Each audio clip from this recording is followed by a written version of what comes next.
Hey guys and gals, this is Faye back on our series on branding and what that means and how to use that. I thought it would be fun today to take a little break and talk about the idea of a touchstone. It's been a very cool week for me personally. I got to be involved in some very cool seminars at Denver Startup Week, and I'm definitely going to have some great content to share with you a little bit later on that. But looking into branding and the idea of what that is and how it serves you and what it's meant to achieve, right? Because we don't want to do anything unless we're strategically implementing it somehow to get some sort of benefit, right? Ideally. So looking at a brand and what it means, we want to assess the integrity of that, or the value of that, or the authenticity of that, or the congruence of that. And I thought a great little parable on that would be the idea of a touchstone. So anciently, right, in the way back machine, they would use touchstones, which would be these black, really fine-grained pieces of stone. And the assayers, or the people who would be deciding the value of a substance, right? So if someone was trading gold and using that as a form of payment, or silver, or any fine metal like that, the assayers would come in and would assess, right? Assayers assess how valuable that metal actually was by its purity. So they were assessing the purity and integrity of that metal source. And the way that they would do that would be to use this touchstone, and then they'd take a sample of the metal and they'd rub it against the touchstone, and the touchstone would be so fine-grained that it would act kind of like sandpaper, like really black, dark sandpaper for really soft, pure metals, because the purer metal was, the softer it would be. So if it left a streak on the touchstone, then based upon the streak and the coloring of that, the assayer could decide how pure the metal was.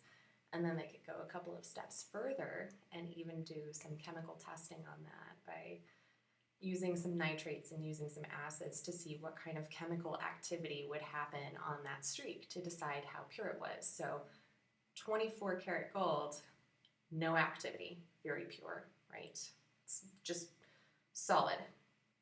14 karat gold, a lot of activity. So as we're thinking about branding and personal branding and corporate branding, and to me it's really a very similar process. And to quote Jung Park, who is someone that I'm going to be referencing a little bit later this week, and you can find him online at www.jungpark.me, right? Really great guy, fantastic resource on personal branding. But there's really not a lot of difference, to my mind, between personal branding and corporate branding. It's the same sort of process. It's the same sort of discovery and strategic leveraging. But also you really need to be looking at the identity of the subject. So for a corporation, you're really trying to get down to what's their mission, what's their values, what's their vision, what do they offer, what do they provide, how do they authentically deliver their product or service.